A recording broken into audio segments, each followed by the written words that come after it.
لوگوں کو کافر کافر جہنمی کہنا، اس کے بارے میں قرآن ہمیں کیا رویہ دیتا ہے میں آپ کو دکھاتا ہوں قرآن کے اندر نبیوں کے رویوں کے ذریعے سے. آپ یہ دیکھیں حضرت ابراہیم علیہ السلام سورہ ابراہیم کی آیت نمبر 36 میں کیا کہتے ہیں؟ پروردگار ان بتوں نے بہتوں کو گمراہی میں ڈالا ہے، ممکن ہے کہ میری اولاد کو بھی یہ گمراہ کر دیں، لہٰذا ان میں سے جو میرے طریقے پر چلے وہ میرا، جو میرے خلاف طریقہ اختیار کرے کیا اسے جہنم میں ڈال دو؟ نہیں. ان کا کیا رویہ؟ تو یقیناً تو درگزر کرنے والا مہربان ہے. اب ان کا رویہ دیکھیں ایسے لوگوں کے لیے. اسی طریقے سے سورہ ہود کے اندر حضرت ابراہیم علیہ السلام کا رویہ دیکھیں، قوم لوط کے خلاف کیا انہوں نے کہا، ان کو جا کے تباہ کر دو، برباد کر دو. کیا کہا؟ پھر جب ابراہیم کی گھبراہٹ دور ہو گئی آیت نمبر 74 کے اندر، اور اولاد کی بشارت سے ان کا دل خوش ہو گیا، تو اس نے قوم لوط کے معاملے میں ہم سے جھگڑا شروع کیا تاکہ کس طریقے سے حضرت لوط علیہ السلام کی قوم کو عذاب سے بچا لیں.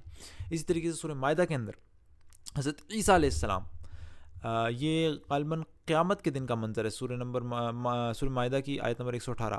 اب اگر آپ انہیں سزا دیں تو وہ آپ کے بندے ہیں، اور اگر آپ معاف کر دیں تو آپ غالب اور دان ہیں. یہاں پہ معاف کرنے کا بھی انہوں نے ذکر کیا. اور رسول اللہ صلی اللہ علیہ وسلم خود قرآن کے اندر کیا آیا ہے؟ سورہ شعراء کے اندر آیت نمبر 3 میں، اے محمد صلی اللہ علیہ وسلم شاید تم اس غم میں اپنی جان کھو دو گے کہ یہ لوگ ایمان نہیں لاتے. رسول صلی اللہ علیہ وسلم کو تو اتنی پریشانی ہے کہ یہ لوگ ایمان نہیں لا رہے. وہ یہ تو نہیں کہہ رہے تھے شکر ہے یار یہ لوگ بھی نہیں مان رہے، یہ بھی لوگ بھی نہیں مان رہے، چلو میں ان پہ کفر کے فتوے لگاتا ہوں، ان کو جہنمی ڈکلیئر.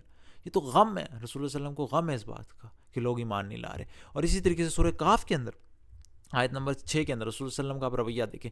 اچھا تو اے محمد صلی اللہ علیہ وسلم شاید تم ان کے پیچھے غم کے مارے اپنی جان کھو دینے والے ہو اگر یہ اس تعلیم پر ایمان نہ لائے. رسول صلی اللہ علیہ وسلم کو تو اتنا غم تھا، وہ یہ تو نہیں بیٹھے ہوئے تھے کہ میں بس لوگ کچھ غلط کریں اور میں ان کو جہنمی ڈکلیئر کر دوں. اور پھر آخر کا سورہ فاتر کے اندر پھر رسول صلی اللہ علیہ وسلم کے بارے میں نبی صلی اللہ علیہ وسلم خام خواہ تمہاری جان ان لوگوں کی خاطر غم و افسوس میں نہ گھلے، جو کچھ کر رہے ہیں اللہ اس کو خوب جانتا ہے. تو میں آپ کو کیا دکھانا چاہ رہا ہوں، اب آپ دیکھیں نبیوں کا جو طریقہ کار ہے، جو ایٹیچیوڈ ہے، وہ تو لوگوں کو بچانا چاہ رہے ہیں کہ لوگ جہنم کی آگ میں جائیں، بجائے کہ اس کے اندر بیٹھے رہیں طاق میں کہ اور کوئی ایسا حرکت کرے اور میں اس پہ کفر کا فتویٰ لگاؤں. رویہ دیکھیں، میں یہ نہیں کہہ رہا کہ جب ضرورت ہو تو کفر کا فتویٰ نہ لگائیں، نہیں، لیکن آپ جس طریقے سے اس کو لگاتے ہیں، جس طریقے سے اس کو معاشرے میں عام کرتے ہیں، ایک تو یہ کہ غلط فتوے نہ لگائے جائیں، دوسری بات یہ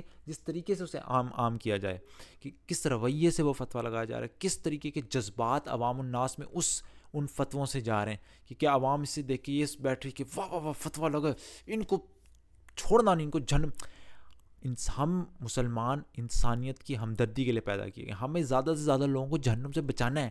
اس انتظار میں نہیں بیٹھنا کہ کوئی ایسی غلط حرکت کرے اور ہمیں مزہ آ جائے اس پر کفر کے فتوے لگا. نہیں، ہمیں تو چاہیے زیادہ سے زیادہ لوگوں کو ان کی گمراہی سے نکالیں، ہمیں تو ہمدردی ہونی چاہیے، ہمیں تو ان کو جہنم سے بچانا ہے. یہ تو شیطان ہے جو جہنم میں لے کے جا رہا ہے، ہمیں اس کے خلاف، شیطان تو ہمارا دشمن ہے. تو ہمیں ہمارا رویہ اس طریقے سے یہ اگر ضرورت بھی پڑے تو اس طریقے سے لگانا چاہیے کہ یہ رویہ جائے کہ انسانیت کو ہمیں آخر کار ہمارے اندر مسلمانوں کے اندر ہمدردی ہونی چاہیے، ہمیں بچانا ہے، لوگوں کو ان کی گمراہی سے نکالنا ہے. اصل میں آپ ذرا سوچیں تھوڑی دیر کے لیے، کوئی بھی شخص گھر اس لیے بناتا ہے کہ خواب دیکھے میں ایک دن گھر بناؤں گا، اپنا پیارا سا محل بناؤں گا. مقصد کیا ہے؟ ایک دن اس محل کے اندر کوڑا بنے گا اور وہ کوڑا جمع ہوگا، میں اسے پھینکوں گا. آج میں اس لیے یہ محل تھا. کوئی شخص پاگل ہے وہ اس لیے محل بناتا ہے، کوڑا تو خود بخود بنتا ہے، اسے پھینکنا ہوتا ہے اپنے گھر کے اندر جب وہ گھر بناتا ہے. تو اس لیے آپ ایسے کوئی جذبات نہ ڈالیں اس طریقے سے عوام الناس کے اندر. کوئی بچے بچپن سے سوچے کہ میں بڑا ہو کے ایک دن میں اس لیے علم حاصل کر رہا ہوں کہ بڑے ہو کے میں کفر کے فتوے لگاؤں گا، میرا زندگی میں ایک ہی مقصد ہے. ایسے جذبات تو نہیں پیدا ہونے چاہیے نا ان فتووں سے. مقصد تو یہی ہونا چاہیے، ان کو بھی پتا ہو کہ یہ ضرورت کے تحت لگنے چاہیے، اس سے نفرت اور بغض اور عداوت نہیں پیدا ہونی چاہیے. بس یہ میرا مقصد ہے بتانے کا کہ آپ دیکھ لیں قرآن میں نبیوں کا کیا رویہ تھا گمراہ لوگوں کے بارے میں، اور ہمارا کیا ہونا چاہیے. اللہ تعالیٰ ہمیں ہدایت دے. سبحانک اللہم و بحمدک اشہد ان لا الہ الا انت استغفرک و اتوب الیک.